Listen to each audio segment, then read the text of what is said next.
It is game number 1 of the NBA Finals between the Oklahoma City Thunder and the Indiana Pacers, of course, from Oklahoma City, Oklahoma. It's the NBA Finals matchup we predicted a long time ago, okay? Not going to spend too much time patting myself on the back here, but I'm just saying I did predict this a long time ago. Pacers versus Thunder. We've been riding the Pacers and OKC this entire postseason, and now they come to a clash. Here we go in game number 1 of the NBA Finals. Now, before we get into the prediction, folks, make sure to hit that subscribe button down below for some more daily, or I guess for every game here of the NBA Finals predictions. Also, again, on the channel, our daily MLB best bets, right? We'll be back for game number 2 of the NBA Finals, along with every day here on the channel with our MLB best bets. 6 a.m. Pacific, 9 a.m. on the East Coast. And this week on Greedo Plays MMA, our UFC 316 predictions. Merab Dvalishvili and Sugar Sean O'Malley in the main event for the Bantamweight Championship. Go check out Greedo Plays, linked in the description down below. And go subscribe to Greedo Plays MMA. We're less than 200 subscribers away from 1,000 over there. Let's make that happen. Okay, so Thunder Pacers game 1, we are going with the Indiana Pacers again. I have been saying Oklahoma City is the best team in the NBA really since the season started. I remember their first game of the year was on night 3 of the NBA regular season, where they played the Denver Nuggets on TNT, and I straight up said when that game happened, I was like, all right, OKC's the best team in the league. Yes, the Nuggets have Jokic, but again, OKC's the best squad in the NBA. They're going to go places this season. And obviously, that has happened. I made the switch a couple weeks ago during that Cavs series with the Pacers that I thought Indiana was actually going to win the entire thing. I kind of thought we were going to get OKC Indiana really once we got going in the playoffs, but I did switch my eventual NBA champions to the Pacers, and I still believe that. I think this series is going to be really competitive. I think it's going to be tight. My final series prediction here is Indiana in 7. I think they're going to end up winning it in Oklahoma City in Game 7. But Game 1, I am going Indiana. And now, I think, and I'm pretty sure we're going to go this way, I'm not going to pick the Pacers in every single game like I've been doing so far this postseason, right? It's kind of the way we've been going, and honestly, we've been doing pretty well just taking the Pacers every single game, right? I mean, we took them in 4 out of 5 games where we had them obviously winning in those games in Cleveland, and that hit 4 out of 5 times for us. Against the Knicks, hit 4 out of 6 times for us as well. How the Bucks series, it hit 4 out of 5 times as well. I think there are going to be games where I'm going to go Oklahoma City, obviously. I just need to see what happens in game 1 first. But just straight up going into it, yeah, I'm taking the Pacers to win the first game. I firmly believe they're going to go to Oklahoma City and win this first one. Now, I look at the matchups, and this is obviously what's going to dictate the series. I look at the matchups on both sides, and immediately I look and think, okay, I don't really care who's guarding who, at least it doesn't concern me what the Pacers are going to bring defensively against OKC, right? I can expect either Nembhard or Nesmith to be on gilgeous-alexander. I assume that's going to be Nesmith just because he did a good job guarding Jalen Brunson. I know, again, Shea's a bigger player, but with the Nesmith injury still looming, I would assume that Nembhard will get the SGA assignment this entire playoffs or this entire series, which is fine. The bigger deal for me, though, is how OKC is going to guard in Indiana. And this is why I've always said I think the worst matchup in the East for OKC is by far the Pacers. Because you've seen teams like the Nuggets and that one game in Game 3 where Minnesota went crazy against OKC. If you're able to score and if you're able to put up a bunch of points in the Thunder, they're probably not going to keep up with you. They're a good offensive team, but they're not really built to run like Indiana does. And like it or not, Indiana is just the best version of what the Nuggets are right now, the best version of Denver, Boston. I mean, Indiana is just the best version of those teams, right? We've talked about throughout the entire course of the season, right? Like the levels to the run and, the 8 seconds or less offense. I know, again, that's not entirely what Indiana runs, but they are always attacking. They're always looking to push the pace at all times. We talked about it throughout the course of the regular season, right? The lowest level of that was the Chicago Bulls and the Atlanta Hawks. And then it was the Pacers, right? And then obviously Boston, Denver potentially. Just these really good offensive teams who don't really play the best defense, even though Indiana's defense was, I think, phenomenal in the New York series. My thing is, I don't think OKC is going to be able to run with Indy this entire series. And I think it's going to be very tough on them. And look at the matchups. Okay, I think Lou Dort's going to be on Tyrese Halliburton. I think that's what they're going to do. Lou Dort, all defensive first team this year, one of the best defenders, perimeter defenders in all of basketball. I'd assume that's going to be Lou Dort's matchup. I doubt they go SGA on Tyrese. So it'll be Lou Dort and Tyrese. Okay, again, Halliburton doesn't need to score for them to win games. Obviously, you would like Halliburton to be aggressive like he was in Game 6, how like he was in Game number 4, like he was in Games 1 and 2, primarily just Game 1. We can expect Tyrese to do that, okay? And even with Lou Dort, well, Halliburton, guys, is a top 10 player in the sport of basketball. It's kind of ridiculous he didn't win the Eastern Conference Finals MVP. I think that was kind of stupid, but it is what it is. Halliburton is an elite player in the sport, and he's a top 10 player in the sport. And yes, he's a better basketball player than Jalen Brunson. Nobody's telling me otherwise, okay? He's eliminated Brunson in back-to-back years now, okay? I don't care what anybody says, all right? Brunson had another all pros a football term, but he had another all-NBA player on his team, and the Pacers beat him back-to-back seasons, okay? He had Randall one year. I know Randall was hurt, but he had, last year's team, whatever. He had Cat this year, and Halliburton eliminated him again. Just saying, Halliburton's a better player than Jalen Brunson is, okay? And his entire game isn't based around getting to the free throw line. And that's another thing with SGA, but it is what it is. So I assume we're going to get a Halliburton versus Lou Dort matchup. Okay. And then I think Jalen Williams is going to have to go on Siakam, right? I get it, J-Dub's a little undersized for him, but J-Dub's a good defender, and I mean, I guess they could put Chet on him, but I don't think that's going to work well for OKC. And I think that's ultimately, when I look at the series, that's the determining factor here, and that's what I say, all right, like, what are they going to do to Siakam? Like, how are they going to stop Pascal, who, had a great Eastern Conference Finals? He was very shaky to start the playoffs against both the Bucks and the Cavaliers. But against the Knicks, right, Spicy P was great. So what does OKC do against Siakam here? I don't know, legitimately. I don't know what they do against Siakam. Because if it's Chet, all right, Chet's kind of a liability sometimes defensively. Great shot blocker, obviously, but perimeter-wise, he's not great. Siakam will probably be able to blow by him, probably put moves on Chet. And then it's J-Dub. I think that's probably the better matchup for the Thunder, but Siakam is taller than J-Dub. He's bigger than J-Dub. And, we've seen this throughout the course of the Knicks series. Whenever New York put a smaller defender on Siakam, it was an immediate feed to Pascal, and Siakam's going up with it, right? He's either going to fade, he's going to go up. And I think it was Charles Barkley or Shaq who said this, and it's very true. Pascal Siakam, he will make it known that he's got a smaller defender on him. Like, you cannot put a smaller defender on Pascal Siakam because he's going to score if you put that on him, right? So that's where I'm a little bit concerned with OKC. I'm like, okay, what do they do against Pascal? And then obviously you can line up the other guys, right? Hartenstein, definitely Miles Turner. That's going to be his assignment. I assume Shea is probably going to draw. He's probably going to draw Nesmith, if I had to guess. And yes, that means Chet Holmgren is going to guard, or is going to have Nembhard. But I mean, we see that before throughout the course of the postseason, right? I mean, Christian Braun was Chet Holmgren's assignment for the Denver series, just because essentially, Braun was just in the corner the entire series. I know Nembhard's going to, take care of the ball a little bit more. So maybe they just go Chet on Nesmith. But regardless, the Thunder are going to look to put Chet in the corner, basically, and he can crash defensively if they need him to, or if Miles Turner gets the ball, obviously, they can just double like what they did against Jokic. So that's kind of Chet's role. He just guards the corner shooter, basically, and just helps out Hartenstein when needed, right? And so that leaves SGA with either Nembhard or Nesmith. I don't know who you put him on. Again, it's just a matter of what matchup you want for Chet. But I think, again, Lou Dort and Tyrese, and I assume it's going to be J-Dub on Siakam. I don't know, man. I don't like that for the Thunder. I really don't.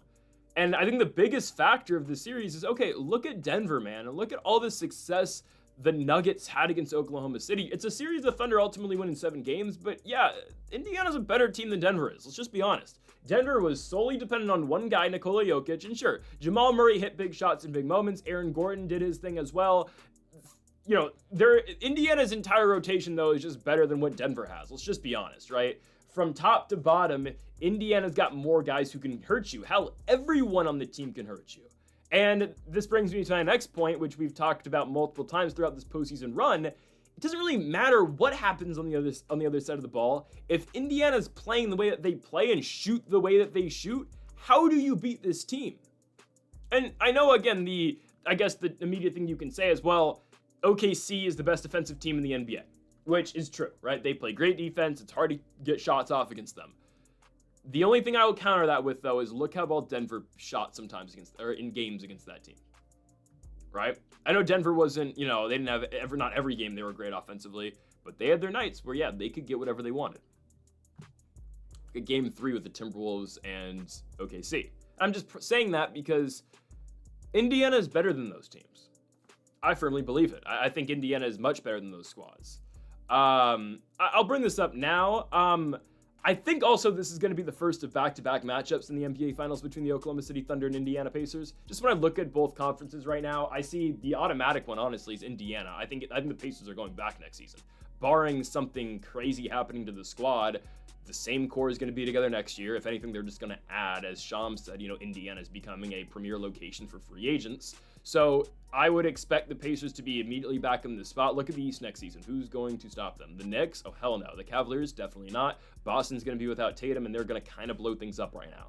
So I think Indiana's going to be back, and we know OKC is going to be the same core. If not, they're going to add a Kevin Durant. They're going to add another big star if needed. Yeah, I think the Thunder are going to be back as well. So I kind of just think this is going to be the first of two. I'm not telling you this is going to be like Cavs Warriors, but I just think this is the first of back-to-back finals between the Oklahoma City Thunder and Indiana Pacers. Of course, again, that, to the casual fan, that's not, exciting. But let's just be honest, guys. This is the most exciting NBA Finals I think we've gotten in the last 10 years. I'm so serious. Just compare this to all the other NBA Finals. From a casual standpoint, it's Indiana and Oklahoma City as two flyover states. No. Pure basketball. If you actually enjoy the game of basketball, this is the best NBA Finals we could have ended up with. A great scoring team. The league's probably right now best offensive team in the Indiana Pacers, best shooting team in the Indiana Pacers, taking on the best defensive team in the NBA with the most valuable player on that team. You get two stars who are 26 and 25, trying to win their first NBA championships to really, put them into superstar category. Obviously, SGA is already there, and I would say Tyrese is getting there as well. But one of these two superstars in the sport are going to get their first ring this year at either 25 or 26. This is all you can ask for in an NBA Finals. I mean, this is much better than, 2018 Warriors Cavs. I mean, sure, again, the original Warriors Cavs series were great until Durant went to the Warriors. But, right, this is peak basketball. It really is. I'm taking Indiana, though, in game one. And I am taking them to win the series. And them to win the series is plus 500 or something. Plus 550, plus 600 I've seen. I'd take that as well. I think it's worth the risk. I'm going to be honest. Right? Indiana has cashed us enough this postseason, and we're hoping they can keep cashing us here. And also, again, it will Indiana double SGA. I think they're going to have to, and we made this point so many times throughout both the Denver and the Minnesota series, and we're going to make it one more time. Jalen Williams is going to be the determining factor on whether or not the Oklahoma City Thunder are going to win the NBA Finals. 100%. We know SGA is going to put up points. We know Shea is going to score his 30 points every single night, 30 plus points every single night, right? He's the best player in the sport. He's the best scorer in the sport. He might be the best mid-range shooter of all time. Okay, and I know, again, Kevin Durant, Kobe Bryant, I understand. I think SGA, I don't know if he's that just yet, but he is getting there. He's that good. We know he's going to get his points. We know he's going to get to the free throw line. And the one thing I will say about SGA in comparison to Brunson and Donovan Mitchell, who I've complained about with foul calls throughout the course of this postseason, is SGA, you have to foul him because he's going to score if you don't foul him, right? SGA attacks the rim pretty much just like everyone else in the league. He attacks the rim. He gets the same foul calls pretty much as anyone else in the league. He just attacks the rim so much more than anybody else. Okay, so that's just the thing I'll get out the way with SGA. I don't think he's a foul merchant. I think that's a ridiculous proposition. Yes, he gets the free throw line, but that's because that's a product of him being the best scorer in the league and teams just hacking him anytime he gets into the paint. Regardless, though, I think Indiana's going to double SGA. I would only assume that they do. I assume that's going to be Andrew Nembhard's matchup, and they'll probably just double with a Tyrese. And no, it'll be Evers on J-Dub. It's probably going to be Nesmith. Yeah, it's going to have to be Nesmith. So they'll just double with Nesmith and Nembhard, and I'm serious, they're going to leave J-Dub open. Or at least J-Dub is going to become open. It's either going to be J-Dub or Lou Dort, right?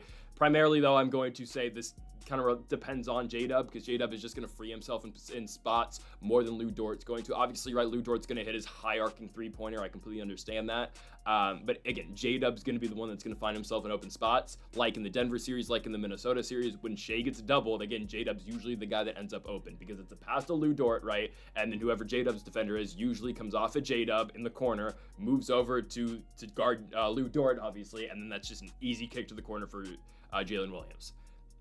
It's all dependent on how Jalen Williams plays. I'm just going to say I don't think he's going to step up to the equation. And the thing that I think with OKC that hasn't been said is that they need to play almost perfect in a game in which Indiana is going to push the pace the entire game and shoot the way that they do. right? Also, Indiana's been great in game ones. So that's why I'm taking them here. I don't know if OKC can be perfect offensively. We know SGA can, but can the rest of the team? I don't know. I really don't know, right? I think the Siakam-Holmgren matchup's one that favors Siakam a lot, at least for Indiana defensively. I look at Miles Turner and Isaiah Hartenstein. I think Hartenstein's good. I think he's going to have trouble with Miles, though. Like, maybe on the boards, yeah, on the glass, I do think Hartenstein's going to win. But at least scoring-wise, Hartenstein, that floater that he always shoots, he's had so much trouble with that this entire postseason, to the point where he has seen his minutes go away, and that's gone to Alex Caruso. Now, Caruso's a great defender, obviously. He's going to hit a three-point shot. Same with Case and Wallace. We see both those guys come off the bench a lot, which is great. But then that just makes OKC smaller, and that puts Chet at the 5.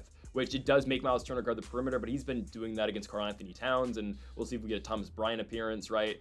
Benedict Mathurin, obviously, has been great off the bench for this team as well. I know he's obviously not going to guard Chet. I just like Indiana here. We talk about how deep OKC is. Indiana is just the same way, though.